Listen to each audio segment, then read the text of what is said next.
Welcome to Bunkertown. On this week's show, we discuss JDay's ridiculous final round and winning for the first time in over 5 years. Then we get into the second major of the year. We're joined by Sports Illustrated's Bob Harig, talking all things PGA Championship, from the course to the field to the live guys, giving our thoughts on the week ahead. I'm joined, as always, by Reid, Nolan, and Stark. Let's get into it. Oh boy, look where he's hit it. This is serious. This is hard to watch. You know, building sandcastles in the sand. What happens is you have this sense of embarrassment. That's a shank. He decided to re-tee. That's a shank. Oh, man. But I'm surprised he mishit it that badly. Wow. All right, fellas, what looked like a week where we might see another player capture their first title. It ended up with JDay on top. Before we get into all that, I wanted to get into some of our own golfing stories. Stark, you were firing off some texts this week, claiming you had a shot at maybe a career best round, but things took a turn and you sent us a hypothetical that we should definitely discuss. Yeah, so weather's turning out here in Toronto. It's golf time. Men's night opened up, and it was my first men's night round. Get your 9 holes in. So took the afternoon off and went out to play my 9 holes. Single, joining a couple guys. I joined Doug. Doug's been growing his ponytail since 1992. It's a classic look. Oh my goodness. Yep, right through the back of the hat. The hole in the back of the hat. It's perfect. Goes all the way back down there. Great guy. So I go right from the parking lot to the first tee. Doug and his buddy Clem are already there. Pipe a nice little drive down the middle. I think I did one little practice swing maybe. And then a nice 7-iron onto the front of the green. Okay, fine, whatever. At least I got a birdie putt. A little bender right to left, about 30 feet, and I dropped the birdie putt straight from the car. So that kind of thing makes you never want to hit the range before a round ever again. You're like, why? What's the point? Exactly. So things are going good. A couple pars after that. And then I have 2 bad bogeys where I'm kicking myself and thinking it's about to blow up in my face here. But on the 8th hole, par 5, it's a layup par 5. You have to lay up. There's a big cliff. Well, for me anyway, maybe Reid could bomb it there in 2. But I stick it tight on my 3rd shot, uphill putt, only about 3 feet. So I birdie it. So I'm even par going to my 9th and last hole for the men's night. Get on the green in 2. Stupid me. I leave my first putt way too short and I 3-putt. So I am +1. I have never shot even par in my life. The best I've ever shot is +6, 77 a couple times. Haven't even sniffed an even par before in my life. So what do? I'm in a bit of a dilemma because I timed it perfectly that my men's night 9 round, I could get in with time to spare to pick up my kids from school. The guys, Doug, Clem, they look at me after 9. Wow, you were on fire. What are you going to do on the back 9? I had to look Doug in the eyes and say, Doug, I got to leave, bud. I got to go pick up my kids. So I didn't even get a chance to go for the glory, shoot a 1-under on the back, and possibly shoot an even par in my career low. I had to text you guys right away as I was waiting in the school pickup line. It was a bad day after that. I don't know what's worse, that you just left or that ponytail Doug had to be there to rub it in. Yeah. Dude, Doug should have offered up. I'll go get the kids. I'll bring them home. I don't know if you want that I guy. don't think they'd let Doug. Yeah, you don't want Doug around the school. I'll tell you that much. I don't know what he looks like, but the small description we have of him, we might want him away. I think Doug might be good luck. You might have Doug go with you everywhere and be your human mascot. He could be my new caddy. Human caddy. I love it. I'm assuming each one of you guys, you have that, your best round, whether it was the best score or, maybe you're like, geez, I really had it going today. You have that round in your head and you're like, everything just seemed to be clicking.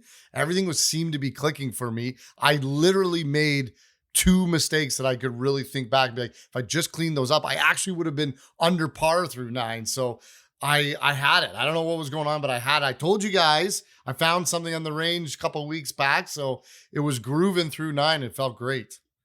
Man, that's a tough one because you were like about guaranteed to have your career round because yes, you're well below that. I mean, it's tough to shoot a 1 under on the back. I mean, especially with that pressure, once you start feeling it a little and you're close to that number and you get to back to even, and then you got to like par the last 3 holes. That can be the hands are shaking. That can be a tough one. You got your wife calling you, where are the kids at? I'll draw a little bit of a parallel to my career round. Actually, I was fighting the sunlight. The sun was setting, and I was prior, my best round was in the 60s, but it was on a 9-hole course that I looped twice, so it didn't really feel like that. That was the only round I'd ever shot in the 60s, was playing that 9-holer twice, and I was sitting at 3 under with like 6 holes left, and we had to start I was like, Dad, I was playing with my dad, and I was like, we got to pick it up. I got to finish this round because I got to get this thing in the clubhouse. We're playing in the dark if we have to. And I ended up just blitzing it. I birdied 3 of the last 4 to shoot like a 66, my best ever round.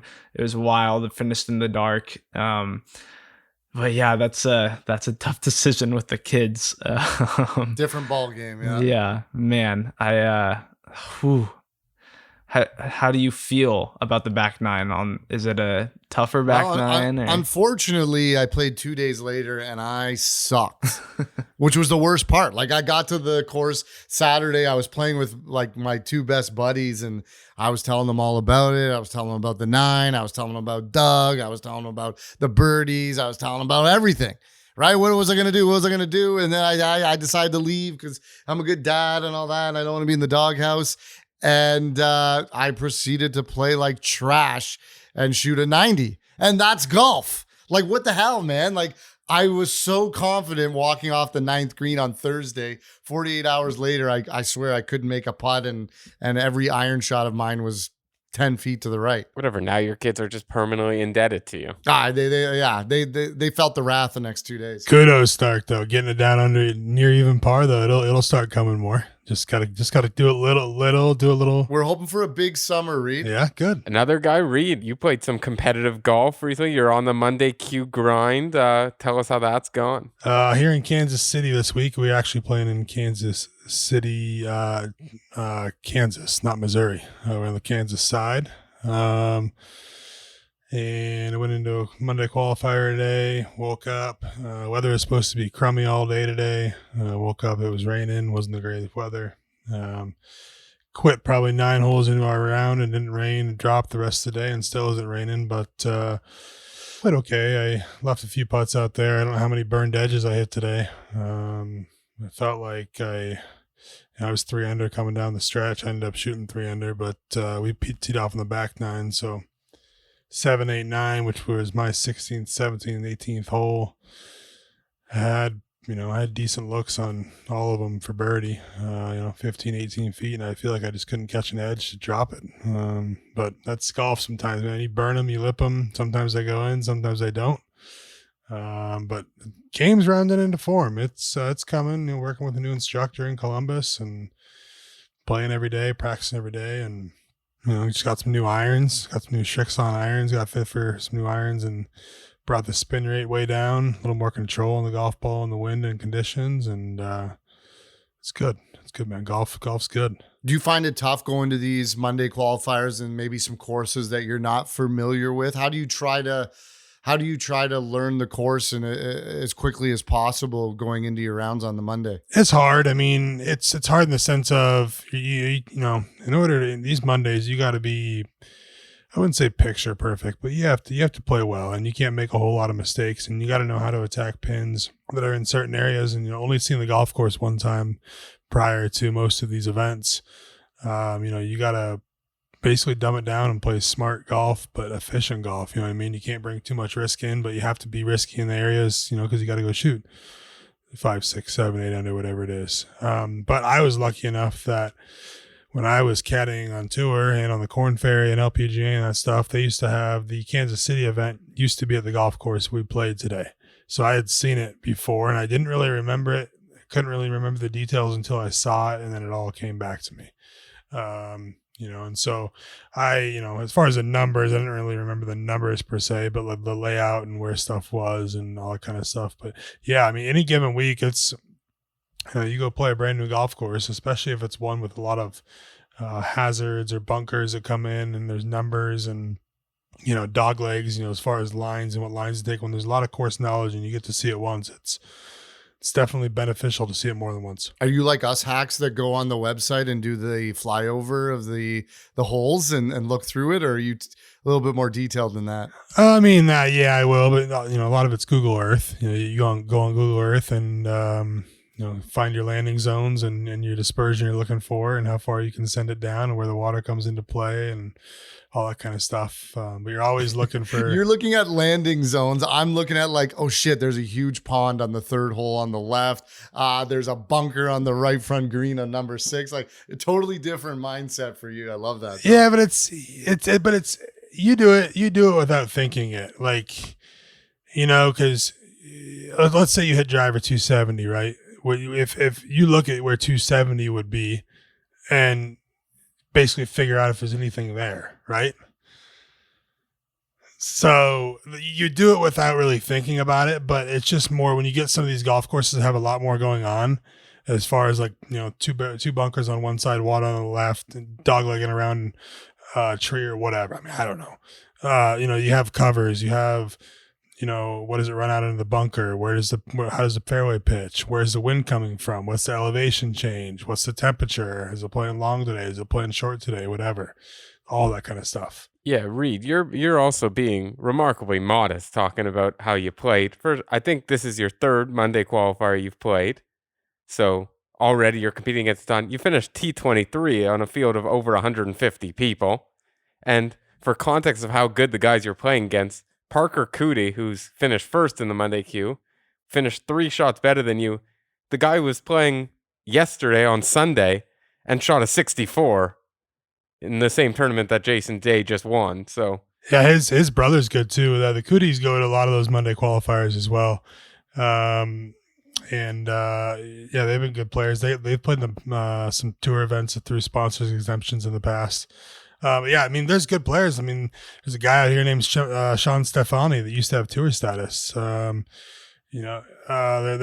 a bunch of them out here. Dominic Mazzelli used to have PGA Tour status. I could go through a list, but that's just tells you how good everyone is, man. You got to play golf, and it's one of those things that once you get your foot in the door and you gain status and you retain your status and make some money on a tour, you may lose some status as far as it not being as good, but you're always going to have some sort of, that's how these guys get into the Bermuda event, the off-field events on the PGA Tour that haven't played in a year and a half. The John Daly's of the world that can get in off career earnings. You know what I mean? So there's a sense of that with the Corn Ferry too, and that's kind of, a piece of the puzzle to get there to be able to propel up to the PGA Tour.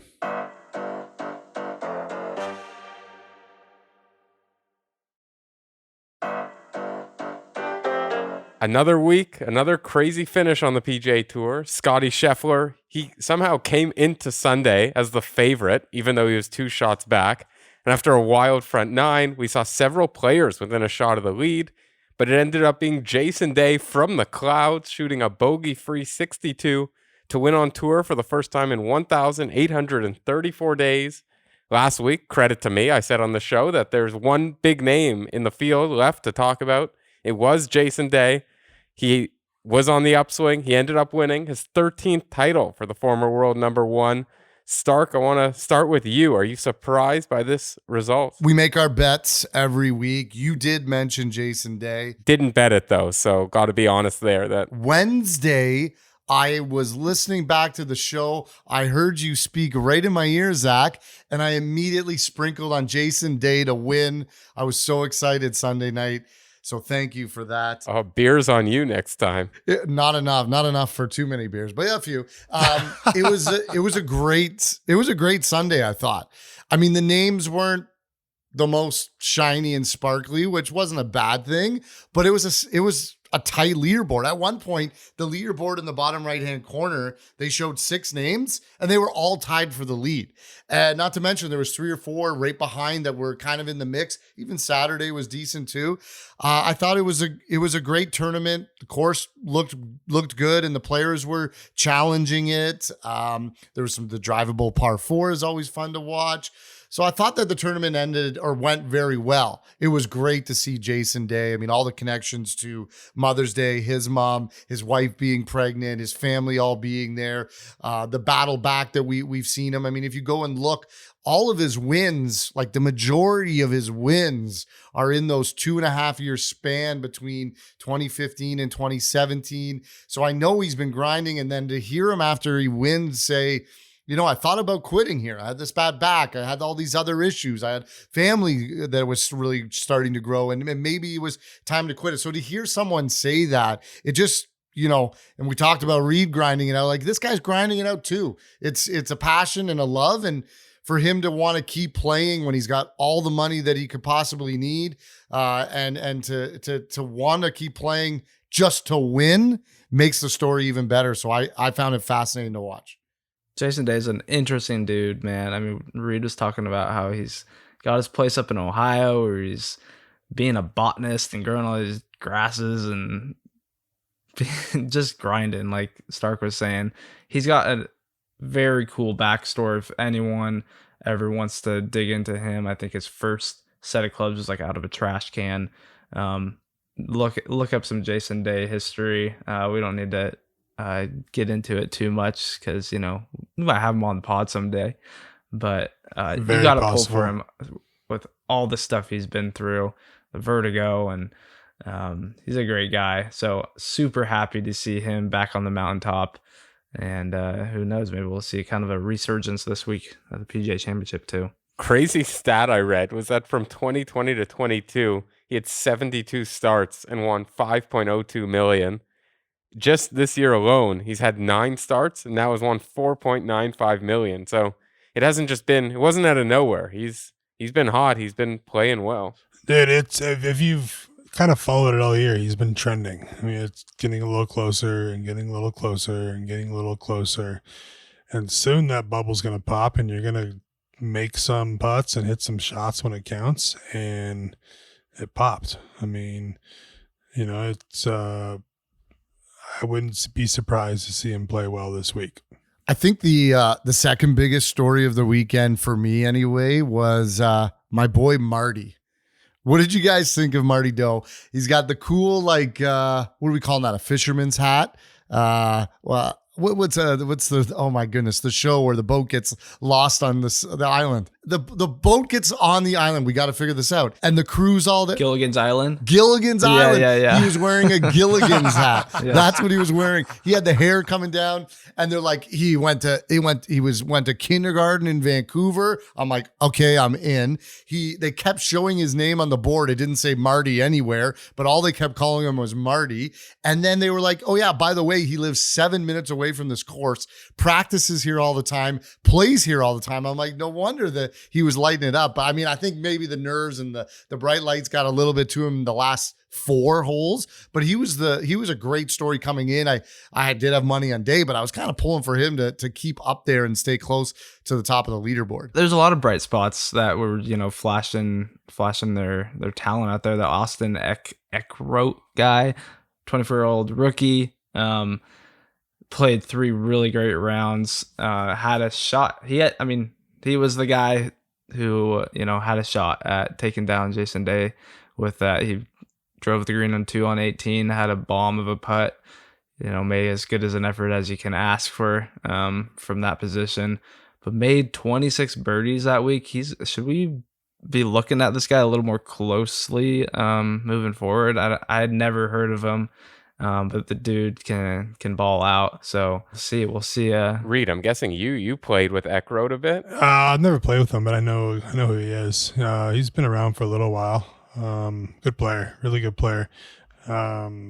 Just kind of has taken maybe a little longer road to get to where he is, but he's deserving. He's a good player. Going back to Marty Doe, and I was caddying on the web.com before it was a Corn Ferry. Marty Doe won out on the web.com. And he hadn't really at least I haven't heard of him a whole lot lately, but it's funny to see his name come to the surface. It just tells you, as we were talking earlier about how many good golfers there are out there, how many people are trying to make it. Are we going to see like a boom of golfers from China coming over? I mean, we've seen Hao Tong Lee, Marty Du, and I feel like there's at least one more, but is this the start? Yeah, well, I mean, golf's very big in Asia. It's a very high class sport over there. So generally, families that play or have kids that play generally have some funds to put in the time and effort and money to get good. When they put a lot of work in, they do a lot of stuff. But yeah, I mean, they're good. I mean, everyone's good. Everyone on that tour is good. It doesn't matter if you're have the ranking, 300th ranking on, 300th priority ranking or the one priority ranking. I mean, obviously there's better and not as good, but everyone can win at any point. I mean, you look at a guy like Martin Trainer. I think his clubs are 6 degrees or 5 degrees upright to help his swing out, right? So that's absurd. Like, you never hear that. And he's won twice. And on the other side of that, because it's so funny for you to see, like, anyone in the top 300 could win, right? But a guy like Scotty Scheffler, 2 shots back going in the last round, and Vegas has him as the favorite. Just because of what he's done this year so far alone and how hot he's been. I felt on Sunday he seemed off. Not like he was under any pressure or anything like that. He kind of knew he would be somewhere in the top 5 and if he won, great. But the conversations between, him and his caddy and decision making, he seemed, a little undecisive at some points. At one point he was in like the trees and there was all the mush around. He was trying to move it around. Couldn't find good footing. He was trying to decide on clubs. I just felt like he was off just a little bit is what I noticed. Whereas usually when he's grooving and he's winning, he's making quick decisions, the right decisions, and making the right shots. So I noticed early enough, I was like, Scheffler doesn't seem right. And that's when I first thought, all right, maybe Day's going to take this. Sunday felt like a Thursday almost again. It was like you could score. It was kind of anyone's day to go out there and shoot a low number and post something. It was a weird feeling. It wasn't like the course wasn't playing super difficult, where you got to just grind out like an even par to win. But yeah, Scheffler, have we grown a little like stale on Scheffler? Like, it's terrible to say, I think. Like, he's still, top. Well, we could talk about it, if he's the top player in the world or not. But it's almost like you get numb to him just being there every week. And can he do it again with the PGA? Who knows? But I, for one, think there is a different top dog in the world of golf right now, and that's that Spaniard, Jon Rahm. I mean, if you really look into some of those stats of his, he is top 20, the only player in the top 20 for strokes gained off the tee, approach, and putting, Mr. Jon Rahm. He's literally first in like everything, par 3, 4, 5 scoring. It doesn't matter if he's in the morning wave or the afternoon wave. He's first in both waves on Thursdays and Fridays. Nothing seems to be rattling his game, and he's putting extremely well, which has been maybe slight bit of a weakness of his in the past. So I don't see anything stopping that guy. But what do you guys think to me, it's a 2-man race at the top with those two, but I don't know. Yeah, I'm with you. I think Rahm is a bit ahead of Scheffler. I also think I see where you're coming from, where the Scheffler, it's a bit stale. I kind of feel that way too, because when he was coming up and like hadn't won, it's like he had that 59, I think, at the Northern Trust. And you're like, this guy's a birdie maker. He's amazing. Maybe it was the Netflix show where you're like, he's kind of boring. He doesn't do anything so exciting. And then it's just a dude. Like, you got Rory, he's an electric factory. Rahm, also electric. Even like Brooks and Bryson, when they were on the tour, these were guys you wanted to tune in on. And obviously, it's probably beneficial for Scheffler's career and his finances to just focus on golf, not worry about the other stuff, not be tweeting, not have a crazy personality. But yeah, for getting fans, it might not be the best way to go. I'll say one thing: winning takes care of everything. Scheffler's going to do a lot of winning in his career. Facts. Yeah, so I don't think anyone's worried about him. He seems like a really cool dude. He's just a dude like any of us, right? He's not there to do anything else besides win golf tournaments, and he's pretty dang good at it. So kudos to him. But yeah, I agree. Like, it's like we try to like find reasons to not pick him. Yeah, I don't blame him. I love the guy. Amazing golfer. But yeah, I'm with you. Let me take you back to like, let's draw back like 12 years. All right. And you had guys, well, I guess it'd be a little longer than that. Probably be like 10 years or a little shorter than that. It'd probably be like 10 years. And you had guys like Adam Scott, who became world number one. And you had guys like Henrik Stenson that became world number one.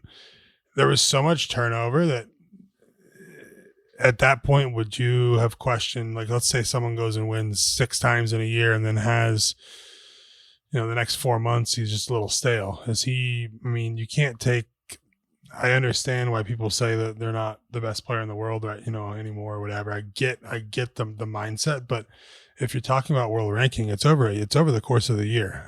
Golfers are allowed to have bad weeks. They're allowed to go through slumps. They're allowed to go through swing changes. They're allowed to go through.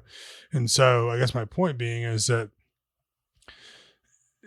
just because Scheffler has not played as good as Rahm, I still think Scheffler is as good as Rahm, if that makes sense. It's just he hasn't brought it. It hasn't matched his downfall, and a little bit of a valley might be when Rahm's having some peak to it. And as we all know, every golfer in the world has peaks and valleys. And so it's just, it's timing those and when do they happen. And I think Scheffler will be a top 5 or 10 player in the world for the next 15 years, or 10 years, call it. So just my take. In all sports, it's the age-old dilemma. What is better to see, competition or a dynasty? What do you want to see? Do you want to see the Patriots win a whole bunch of Super Bowls? Do you want to see when the Oilers won 5 of 6 Stanley Cups? Or do you want to see a different champion every year because that makes the game, whatever the sport may be, grow because it's bringing in a whole bunch of different people? And I feel like that's where we are in golf. 100%. We're past the time where Tiger was number one for an enormous amount of time where it wasn't even a question. It's to the point now where some weeks I got to even think like, oh yeah, who's number one this week? Because it switched, because he finished top 5 and he fell out of, it's changed so often now that it almost loses its luster of being number one. You're completely correct there, Stark. Hey, I do have one thing for you. You mentioned the Oilers. It's too soon. Yeah, way too soon. Oilers and Leafs, come on. Oilers, Leafs, yeah. It was a bad weekend up here in Canada. Leafs, not such a bad weekend. Some of us from Montreal were quite happy. Yeah, it didn't go as planned, but more time for these guys all to golf, so that's a good thing, I guess. Yeah, before we move on though, I know this is gonna kill Nolan and Stark, but we do have to recap the picks we made. And as we said, I did not bet Jason Day.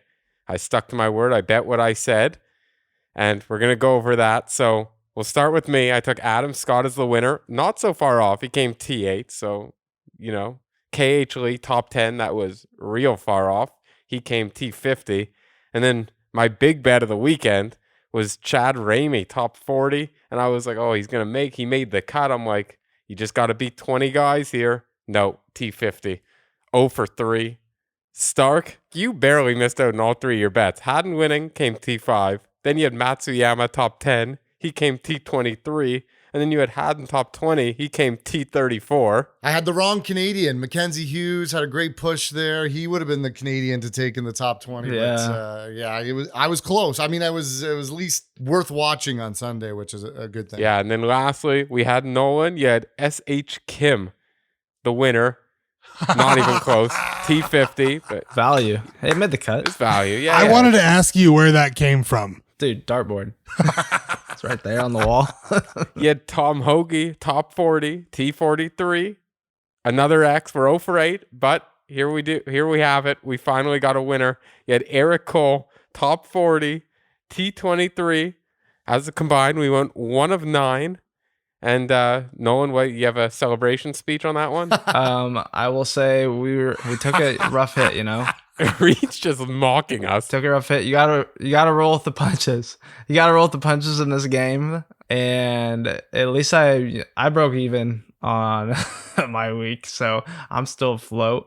But hey, there's a new week. There's a new opportunity, and hopefully you just maybe didn't listen to us last week. And you guys can't see Reid, but he's just dying of laughter, mocking our terrible picks. It's because I'm not making picks here, but I will say I hear some of them, and I'll never say anything, but I may make faces.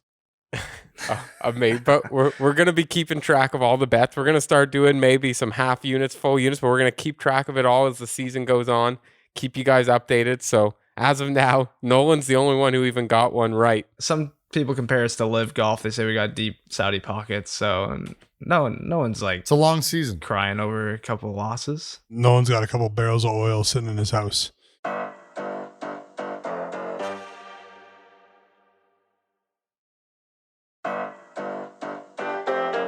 It's major week. We have so many storylines per usual, from live golfers being left out of the field to players looking to cement their legacy with a win at Oak Hill. Will we see Ricky finally break through? Will one of the live guys have a week to remember? Or will Rahm and Scheffler continue their dominant seasons? We're going to get into it, but before we do, I'd like to introduce our guest. He's written for ESPN and Sports Illustrated for years, covered greats like Phil Mickelson and Tiger Woods, and there might be no one better to help us preview the PGA Championship than one of the brightest minds in golf, Bob Harig. Welcome to the show. Hey, you say that about all your guests, I bet, don't you? Thank you. Oh, I hope they don't all do exactly that. Hey, Bob, I'll be honest with you. There's not many people that when I read articles or whatever, I'm like, oh, it's always interesting. There's always a nifty thought to what you say and what you put into it, and I love it. I appreciate it. Yeah, try to bring a little bit of insight to this whole thing. It's been a wild time in golf. Find yourself these days sort of, like there's just too much in the world right now of like people not really digging into the essence of some of these topics that we're talking about, and they're more detailed than Twitter. Yeah, a lot of headlines out there that people aren't, they just take it for face value and aren't really digging into what's behind it. That's why we have you, right? You dig in, you show us the real meat and potatoes behind the headlines. I guess let's jump right into what are you thinking about recently with the whole turmoil? It feels like, I don't know if that's the best word, but behind Live Golf and the official World Golf ranking points, and we're into the PGA Championship, major season. There's all this talk about who should be in the PGA Championship. We want the best players there as fans, but is that what's happening, or is there something else behind the scenes that we're not quite getting? Yeah, look, I don't think they're doing their best to get the best players there, because the Live guys, no matter what you think of Live, well, first of all, let me back up. All of this stuff that you talk about with the OWGR, I always have to preface it or give an addendum when I write. This was always a possibility for these guys. The idea that they might not get ranking points or it might take a while, there was no guarantees. And if they just looked at the makeup of the OWGR, if they kind of understood that, what they were going to be doing was going to cause issues in the game, then the idea that you were going to get these ranking points anytime soon was pretty remote. So they kind of did this, or should have done this, knowing that they might be in this very position right now. All that said, are we trying to rate the best players in the world, or are we trying to keep them out? And again, no matter what you think of Live, if you're just looking at this from a numbers standpoint, I bring up Sergio Garcia, okay? He's like 180th in the world now. Of course, he's not earned any points because he's been playing for Live. If they were counting Live events, he'd probably still be in the top 100 based on what he did. And if he were in the top 100, he'd be in the PGA Championship. It's kind of that simple, you know. Same with Cam Tringali. Listen, is the PGA Championship going to miss Cameron Tringali? Probably not. But he's 103rd or 105th in the world right now. If he'd been getting any world ranking points at all for being part of LIV, he'd be in the top 100. PGA invites the top 100 typically. It's not set in stone, but that's what they've done this time. Everybody in the top 100 in the world is in the field. Will Zalatoris is injured, so he's not playing. Everybody else, Jordan, we don't know yet, Jordan Spieth. So, you know, are they doing right by these guys in that regard? I mean, I don't really think so. I mean, because in some, and then comes the argument, well, you know, they're playing in small fields and LIV as an exhibition, or okay, well, that's a whole other argument. You know, there are short fields that are rated around the world, and you just are going to get a lot less points. You know, that's the bottom line. You know, like LIV has sort of made its bed with 48 player fields. Like if you dive into how all this works, they're going to get way less than half of what a PGA Tour event would get. They're probably getting maybe 2/3 of what a DP World Tour event would get. Not a lot.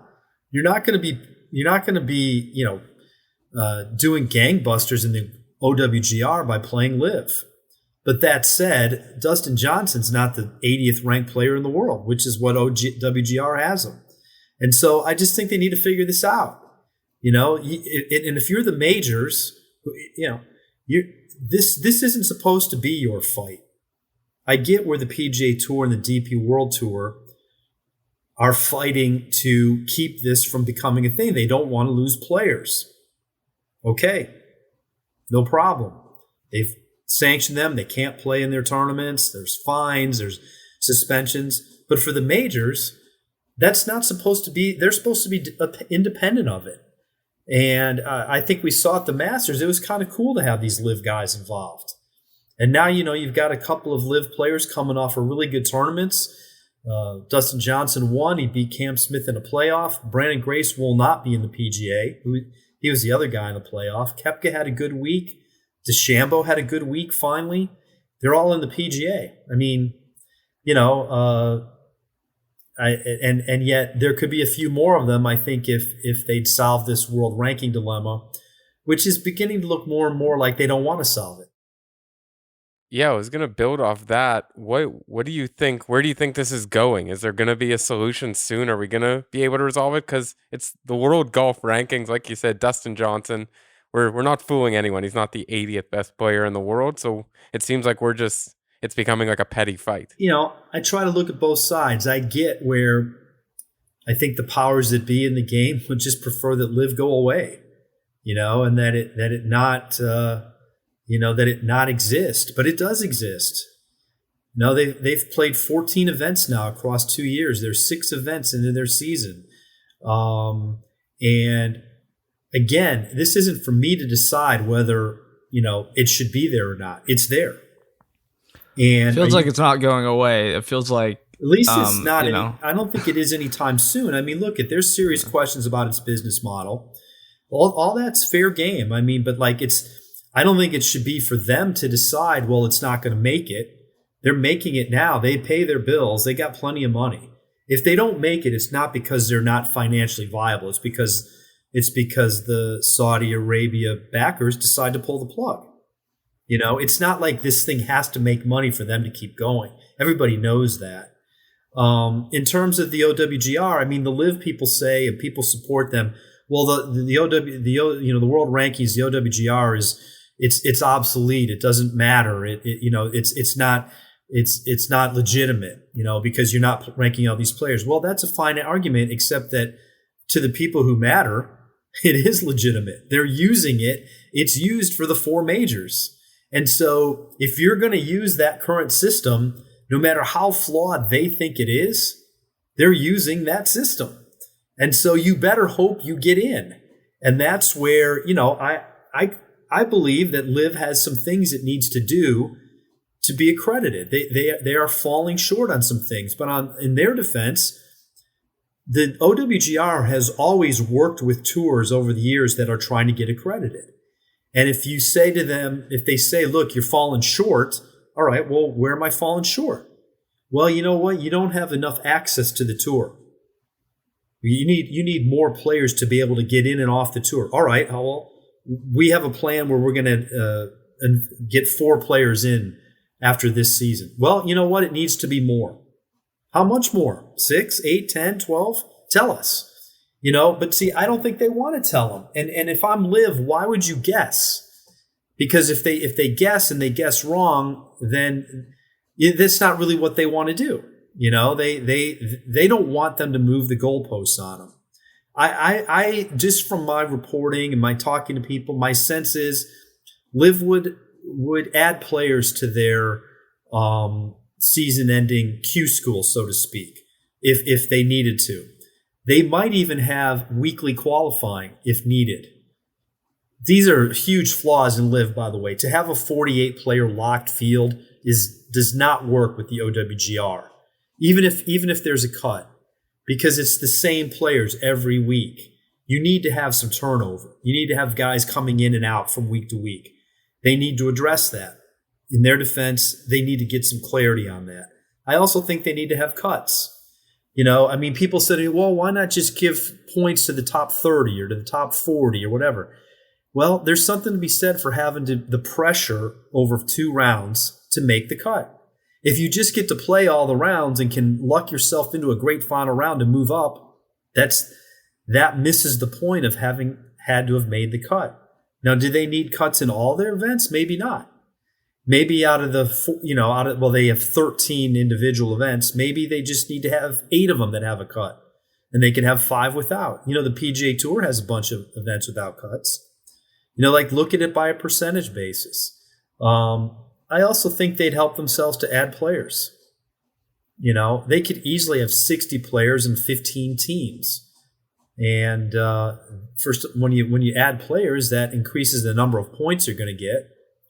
And it also satisfies sort of the idea that it's not so small, And again, with 60 players, that means you got to beat more, and it's going to be harder to climb the world rankings because you're going to have to beat more guys, and you're not getting that many points to begin with.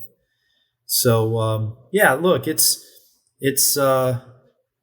and I guess maybe the other thing is you know what? If the OWGR hates it so much, doesn't like them, thinks this is bogus, then tell them no.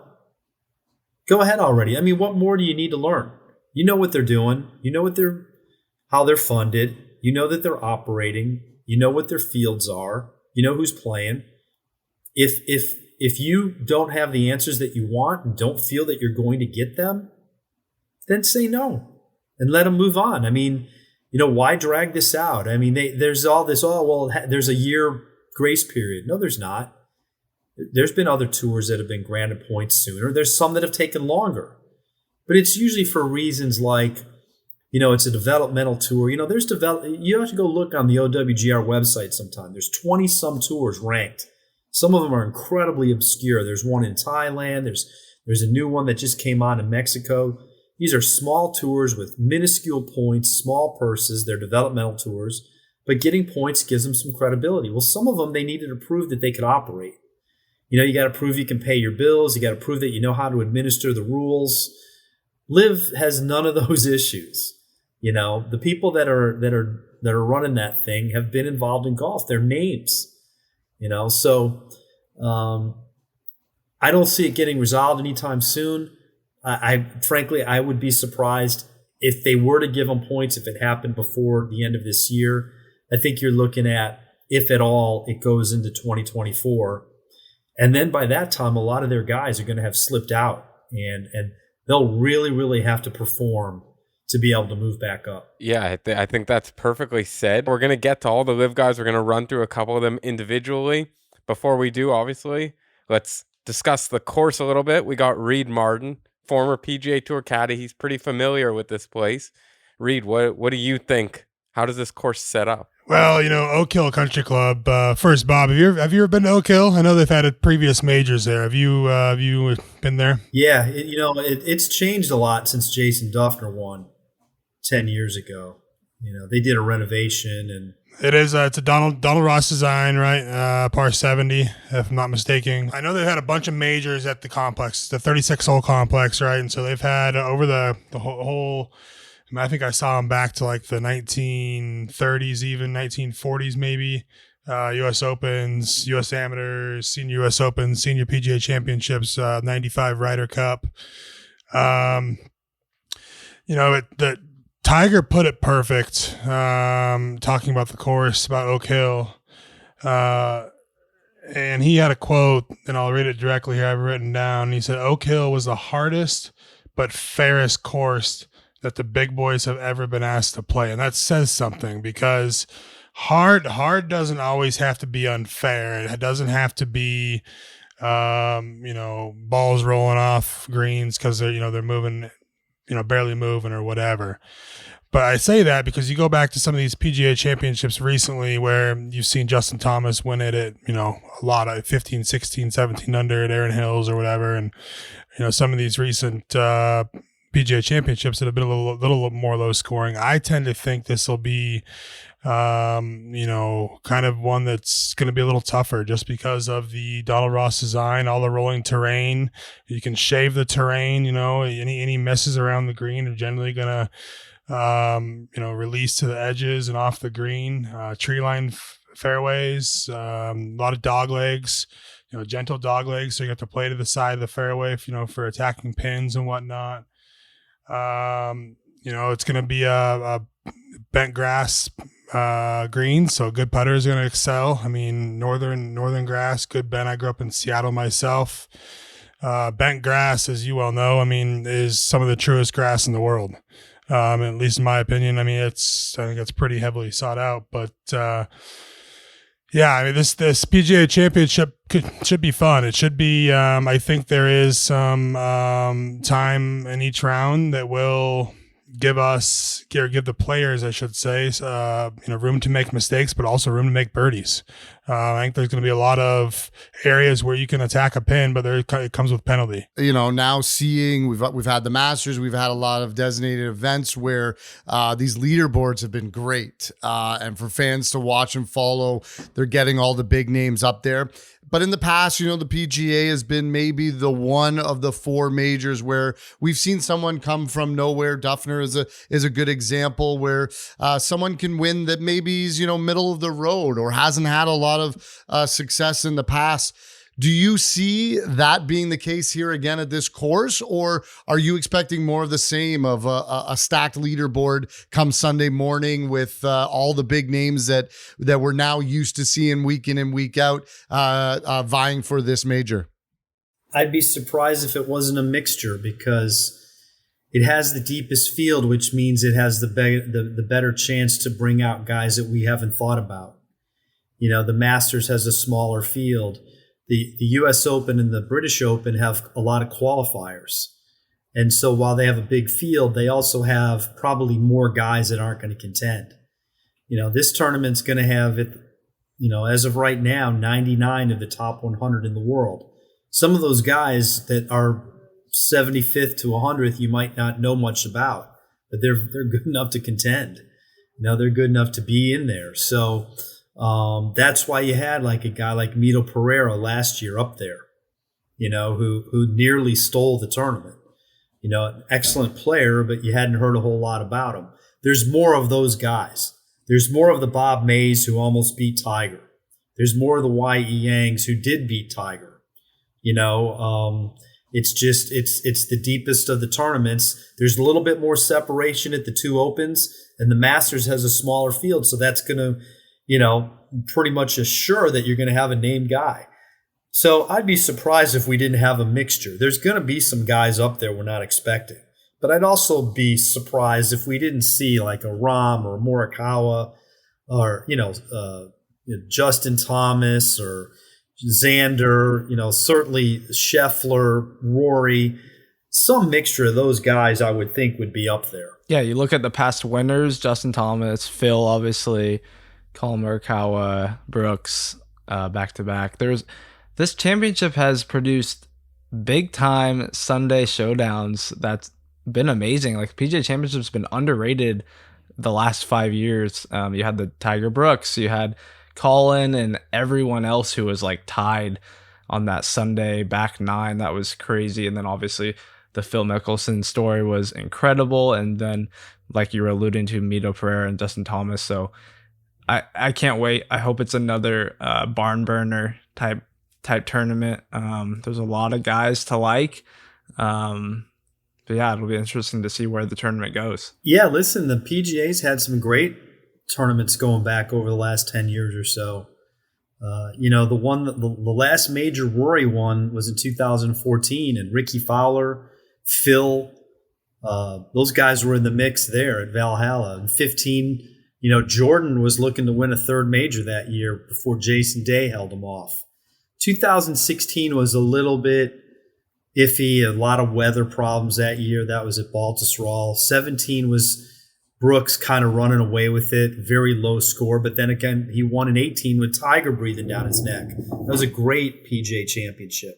And Brooks won it again in 19 with DJ giving him a run, So there have been a lot of good ones. It has been an underrated major. I mean, I think it's always had a difficulty finding its place. And I think being in May helps. It's helped in that regard. It's not last. We still have other big majors coming up afterward, and it's not that far removed from the Masters. It's always interesting to see if the guy who wins the Masters can get in the hunt to win 2 in a row, to win the first 2 majors of the year.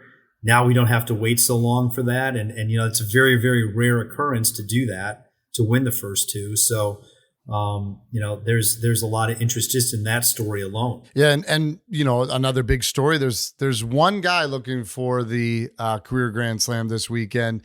That's Jordan Spieth, pulled out last weekend at the Byron Nelson.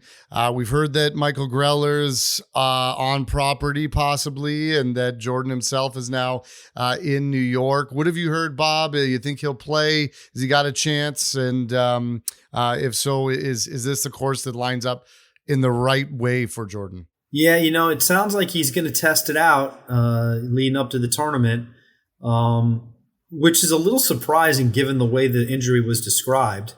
I wasn't sure that there was any chance, but I wonder if it's gotten better. He certainly must have some sort of assurance from doctors that he can't make it worse. You wouldn't want to risk the rest of the year or down the road for this. I'll be honest, the way he's been driving the ball, I'm not sure this is a great tournament for him, and especially if he's got a sore wrist and trying to hit out of this really thick rough. Jordan's had some, obviously he was trending there for a while. He lost in the playoff. He, probably should have won at Hilton Head. He was very unlucky. Had a couple of putts that would have won that stayed out, and he had a good Valspar. He had a good Bay Hill. His Masters he wasn't really right up there, but he had a decent week. He's been close to winning a couple of times.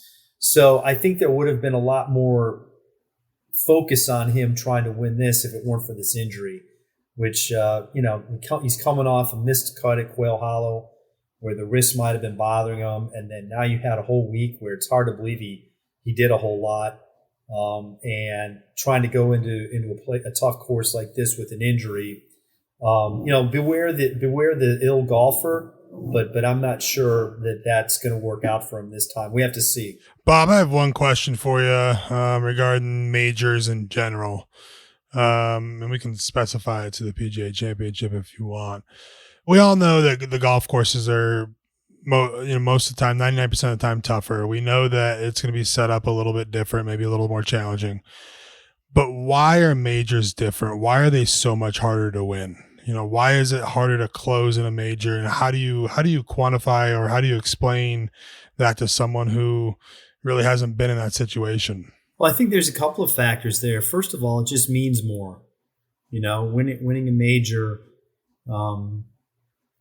I would argue that Sean McKeel, who won one tournament, PGA at Oak Hill 20 years ago, is probably more well known than some guy who's won 5 or 6 but didn't win a major. It's a notch above. There's a pressure that comes with that. They're typically at venues that are famous, well known. Almost none of them are easy. It just doesn't. They're set up tougher. They're more of a grind. It's not, and that's not to suggest that tour events are easy, but they don't present those challenges to those guys all the time. They would go crazy if they did.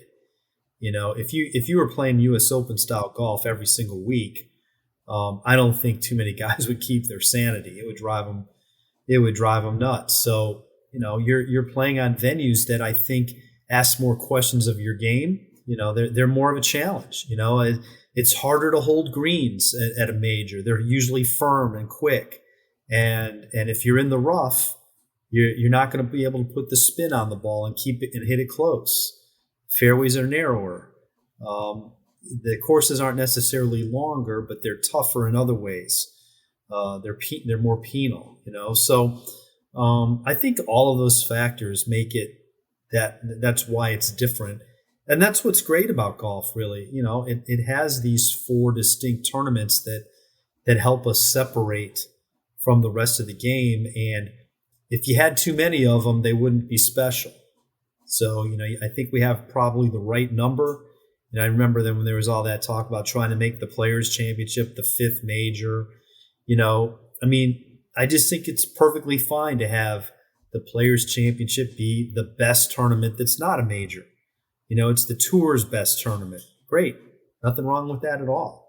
So I think they kind of have it right, and they're spaced out now well. Got one big one a month, including the Players. You got the FedEx playoffs that follow the British Open in August. It's kind of a nice cadence throughout the year. Yeah, and also the majors there's 72 holes, and we saw that last year with Mito. I mean, if it was a 71-hole tournament, this guy's your champion, and who knows what his career's like now. But you got to play all 72 holes to get the win, and that kind of leads me to another question around the live guys who don't usually play 72 holes. Going into the Masters, I think if you had to ask me who would be the top 1 or 2 live players, I would not have guessed Brooks and Phil. DJ, Cam Smith, Bryson, maybe those would have been the guys I would have leaned to beforehand. We know that, Brooks has played well and DJ just won and Cam Smith's playing well. Is there one live player that you're looking at this weekend that's possibly going to make some noise at the PGA Championship? I still like Brooks a lot. I just think his game is, even though he didn't win this past week, I think it's probably trending better than just about any of their players. Dustin Johnson's really only had one good tournament. Cam has trended nicely. He played well in their overseas events in Australia and Singapore finally. Didn't have a great Masters. Brooks won the live event before the Masters, then had a good Masters, had a pretty good tournament this past week. I think that Masters had to have given him a lot of confidence. Phil, he's going to always be a threat at Augusta if he's still got the length. As you've seen since, though, he's played 3 tournaments since, and there hasn't been much. He's not been in the top 10 in these live events. The 65 that he shot the final day at the Masters was just sort of like out of nowhere. He had a good tournament to that point. He played very nicely. But Phil hadn't shot 65. He only had 165 in his Masters career before that. And it was in 1996, when he was 25 years old. He hadn't even shot as low as 66 in 11 years at Augusta. It was a phenomenal round of golf, but I mean, there's almost some sort of, it's kind of like winning the PGA 2 years ago. There was some sort of mystic qualities about this, that you can't expect to be there from week to week. I think it could be a tough week for Phil. It's a golf course that's going to require some really good driving, and I'm not sure he has that in him. But I would not be surprised if DJ were up there, Brooks, Cam. I don't know if DeChambeau's had enough good golf in him lately to be up there, and there's some other guys they have too that we just haven't heard much from. Joaquin Niemann has not contended much. He's a heck of a player. He won a Genesis last year. He won a Tigers tournament at Riviera. Very Taylor Gooch. Yeah, and listen, I'm surprised we forgot about him, or I forgot about him. I mean, Taylor Gooch needs a good week to get into the U.S. Open. He needs to have a good finish to get himself into the top 60s, just outside the top 60s. So, and obviously he just had 2 big wins for LIV at the 2 overseas events back to back. So, I mean, his game is pretty good too. Now it's kind of like the pressure on him to back it up a little bit. Building off that, firstly, I know you said the Players' Championship is the biggest PGA Tour event. Me and Stark out here in Toronto, I think the Canadian Open, clearly the biggest event of the year, maybe more so than the majors. Yeah, it's a national open that probably deserves a little bit more, right? It's the biggest event of the year. Let's leave it at that. But Mickelson, you mentioned, what prototype of player would succeed at a course like this? Is this one where the Kevin Kisners of the world, where he's just going to say, I have no chance to win this event, or is it open to anyone? I don't know about that. The removal of trees makes it harder for me to figure out. The trees part of it made it much more of a straight hitter's course before. If you looked at the winners, I mean, Duffner was not a long hitter. Sean McKeel, going way back to 1989 when Curtis Strange won the U.S. Open, same thing. It was more of a straight hitter iron player's course. Does removing those trees make it more open now for the longer hitters to miss fairways? Those fairways, from what I can tell, don't look real easy. I mean, excuse me, the rough. That does not look real easy. So you might still have to hit it straight. I don't think you take the shorter hitters out. I think there's something to be said if you're hitting it straight and hitting a lot of greens. When there's only 2 par 5s, so there's not really a lot of easy birdies. It's probably not going to be a lot of birdies. Duffner's 10 under 10 years ago was a bit of an outlier. I'd be surprised if the score got that low. He shot a 63 on Friday last year, and that's 7 under, and he was 3 under for the rest of it. That was a heck of a round. That was in the heat, much warmer temperatures, probably softer because they had some rain and they got to keep some water down when it's hot. Not quite sure how this is going to play this week, if it can get firm or not. And if it is firm, then I think it plays a lot tougher. Would it play a little bit like the winged foot, maybe? I've read your book, Bob. I got it right here. You gave me the advanced reader's copy. It's out in paperback tomorrow. Shameless plug. Seriously, tomorrow's the day. Like, of all days, tomorrow they decided to put it out, the paperback version. So. And I couldn't help. I heard actually one player today, or it might have been yesterday, someone who got on the course early, and they drew a parallel to winged foot and how it was playing. And man, you kind of got to bomb it out there to avoid a lot of the tough stuff. But I just want to unselfishly plug your book. It's a great read. That winged foot section you do at the 07 US Open, where Phil somehow wiped it away. And I loved how you drew the parallels with the rookie Kenneth Ferry is his name, and how all Phil had to do was do what this rookie did on Sunday, where he lays up and makes a par, and he would have walked away with the US Open. And then how you even bring up the quote from Robert DiVincenzo. Is that his name? Roberto DiVincenzo, yeah. Where he signed the wrong card at the Masters, just a blatant idiotic move. And Phil kind of had that same sentiment where he felt like he should have done something like that. I just couldn't, when someone said winged foot, I was like, man, if this has any sort of dramatics that winged foot brought us, we're in store for a good one. Yeah, I mean, the winged foot Open that Phil blew, that Jeff Ogilvy won 5 over, was the winning score. When Bryson won there in 2020, obviously the U.S. Open was then played in October. He was the only player under par, 6 under. Everybody else was even or worse. So, I mean, we might be looking at something like that. We might be looking at, a score of, I think Sean McKeel won at 4 under. We're probably looking at somewhere in the 5, 6, 7, 8 under range to win, would be my guess. And, that means the potential for a lot of carnage. When there's thick rough like there's going to be, and maybe some cool temperatures in the mornings. All you need is a little wind, and then The weather does appear to be fairly mild, thankfully. It could have been way worse. But, I just don't think it'll be easy, and I just still like, to me, there's questions because I don't know what this removal of all these trees means.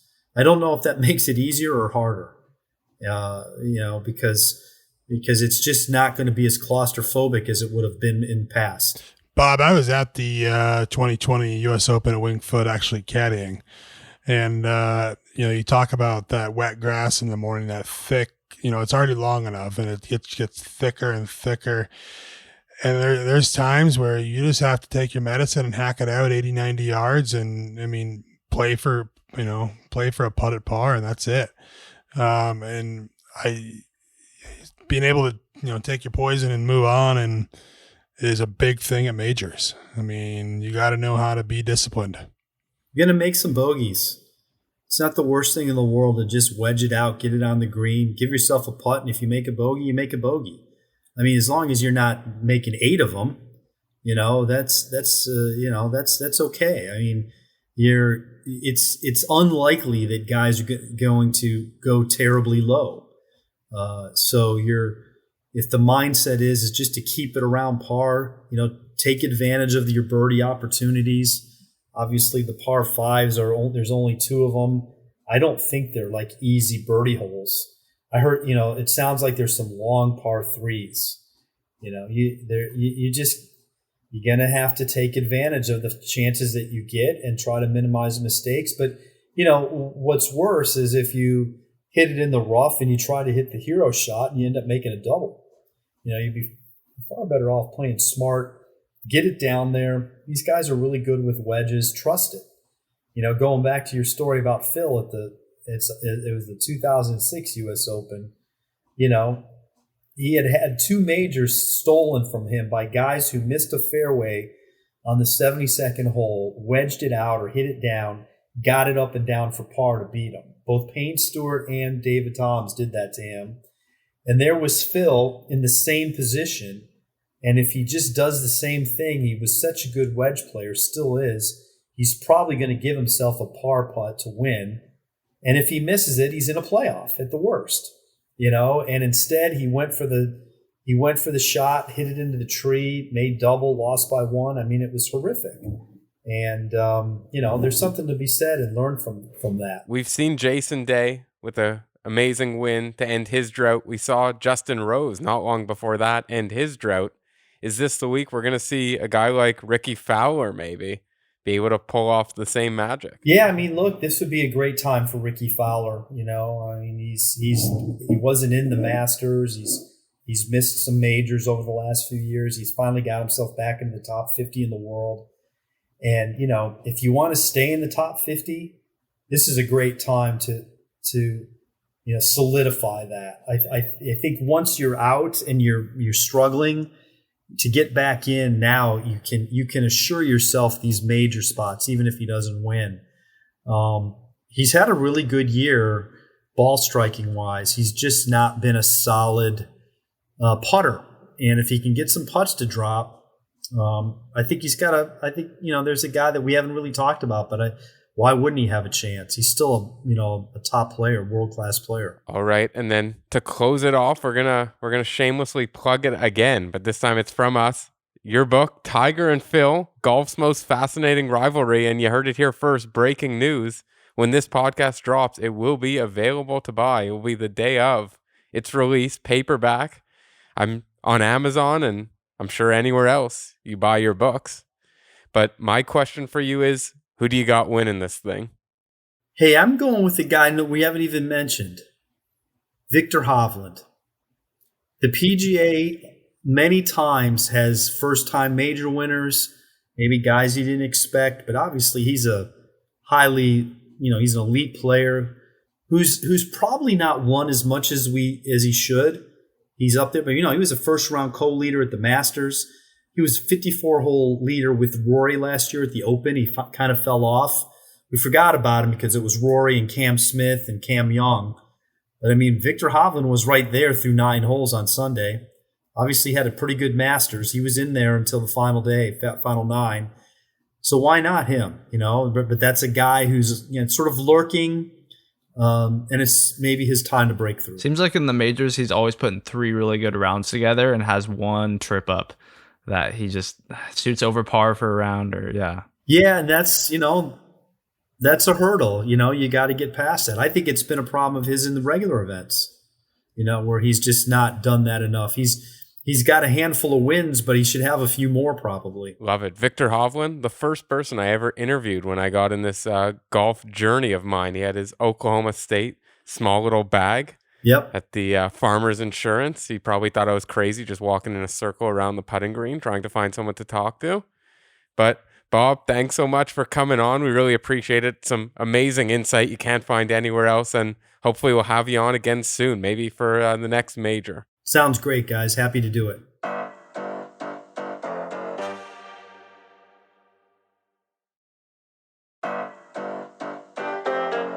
Well, fellas, that was a great talk with Bob Harig. I think we have a great week ahead of us. I know Reid, he's eager to ask some trivia questions, but before we do, I think we need to make up for our awful picks last week that we spoke about. 1 of 9. I got a little creative this week, adding a parlay, getting a bit exotic, taking a page out of Stark's book. I'll get things started. So the parlay I mentioned, it's going to be a make the cut parlay.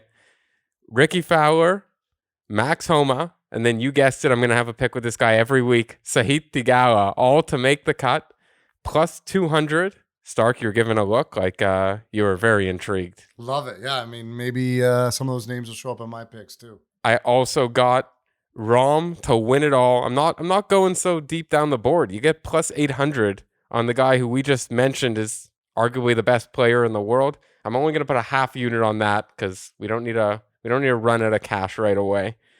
Then I got a couple of top 10s, the 2 Cams, Cam Smith top 10 and Cam Young top 10.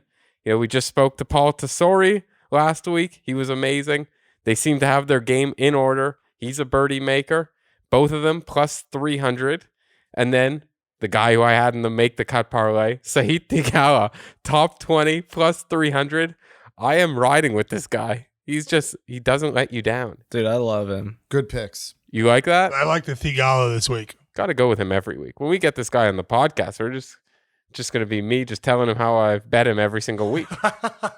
That's like the guy who comes in and plays the pass line on the craps table, and then the person rolling craps out the immediate next roll. Exactly. Yes. That's why I can't stop betting him. Theegala, by the way, he's plus 8,000 to win it all if you want to hammer that. So maybe a little small sprinkle there. I love that, Zach. I'll go ahead and jump into my picks for the week. I went pretty conservative, but you know what? I went conservative last week too, and I got 1 for 3. So it's just hard out here. It's a hard game, and we're gonna grind. Sungjae Im is kicking it off for me as a top 20 plus 145. I like his game. I think he's he's always there in these major championships. He's always kind of in that top 25 range. So I look for him to have a good week. A guy we talked about a lot during the last couple of segments is Ricky Fowler. I hope he can get it done. That'd be so awesome. I'm a big Ricky Fowler fan, and this resurgence, this trending upwards trajectory that he is on is so fun to watch. I got him at top 40 this week. I got plus money. I think that's a lock. Like top 40 for Ricky Fowler plus 105. Feels like money in my pocket already. And then I went ahead and picked a winner this week as well. I liked some of the comparisons Bob was giving us on who he thinks might win this week. I'm also going with a first-time major winner, Tony Finau at plus 2,200. I think he can conquer this course. I think he's got the chops for it. I think he's been knocking on the doorstep of major championships over the past couple of years, and I look for a first-time major winner this week.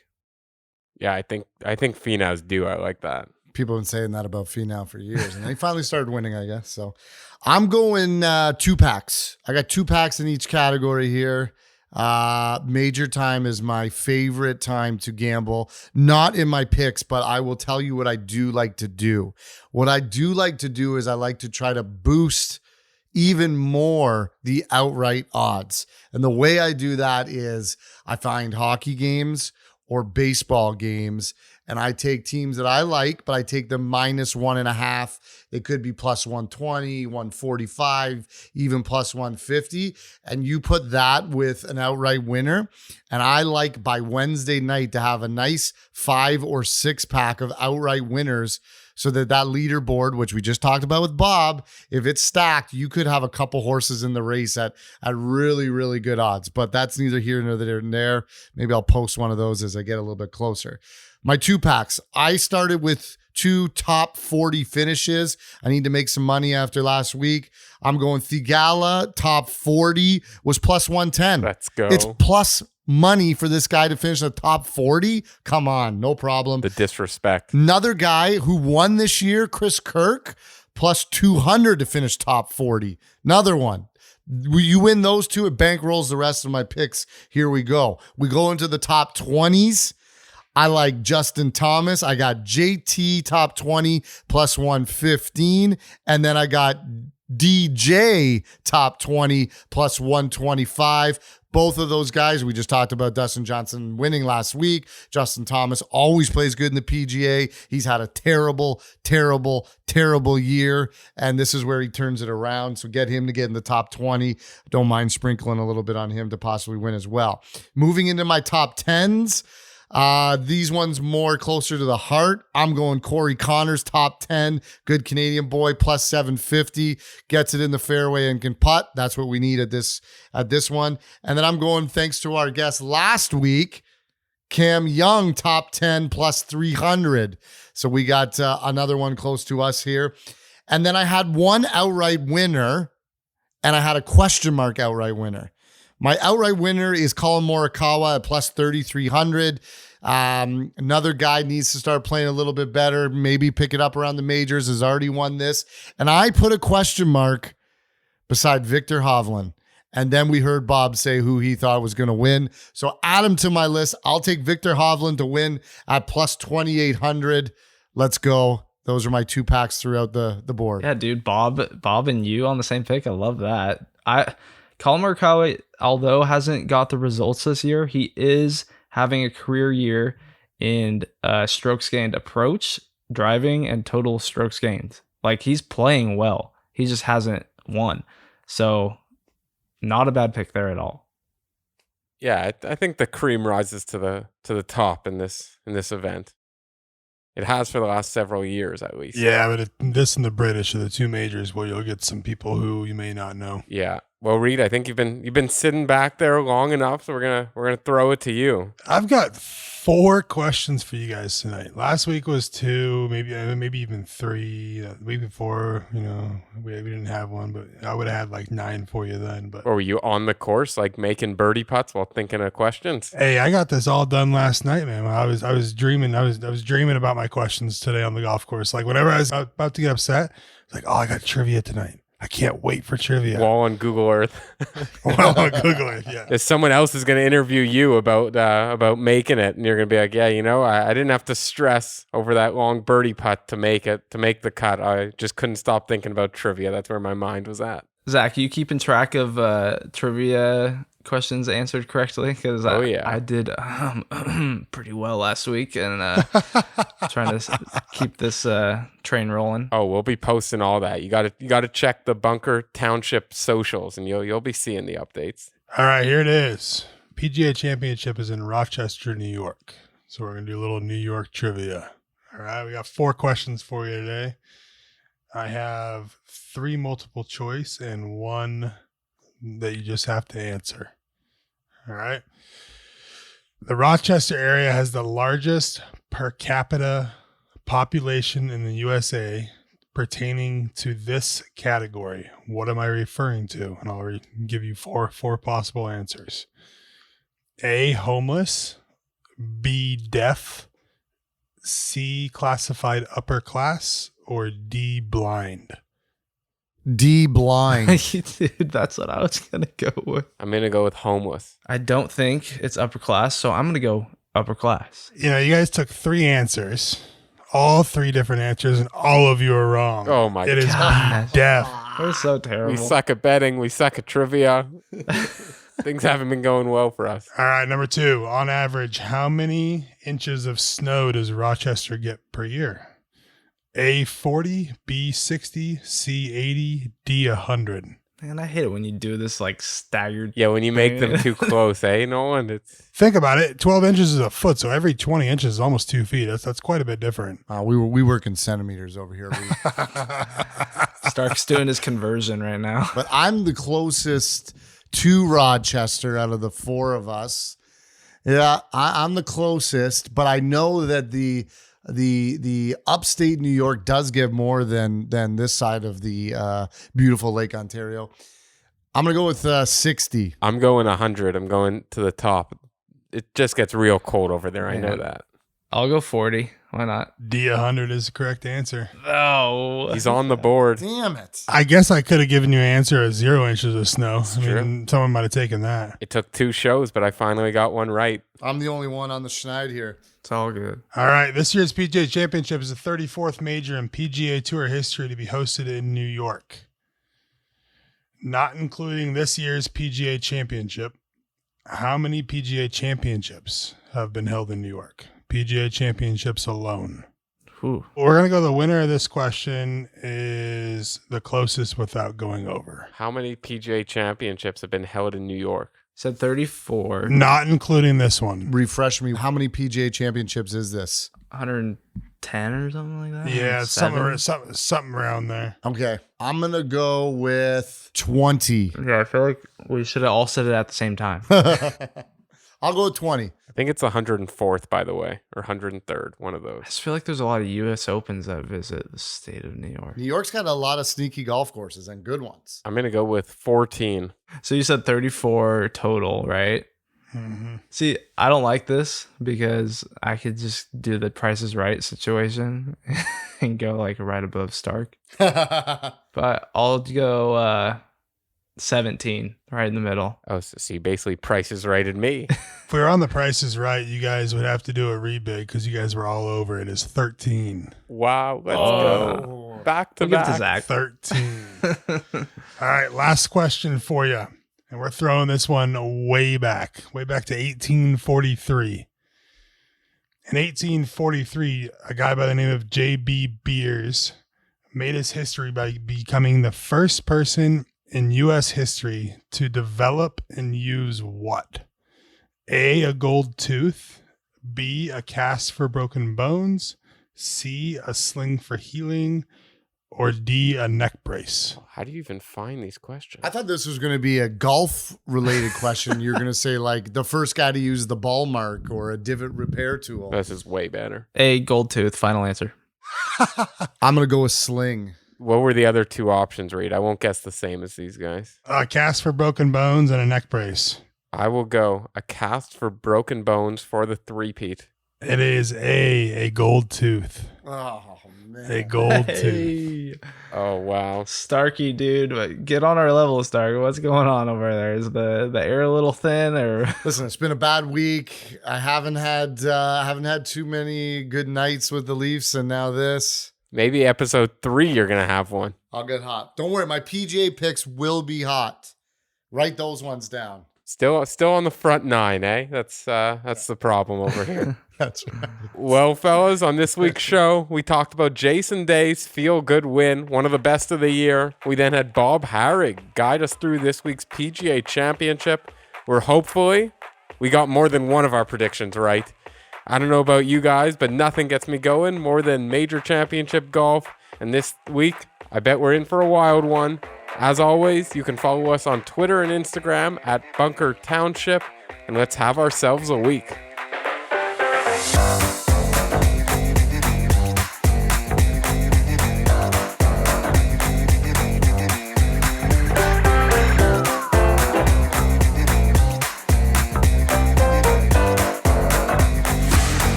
Wow. I feel for him.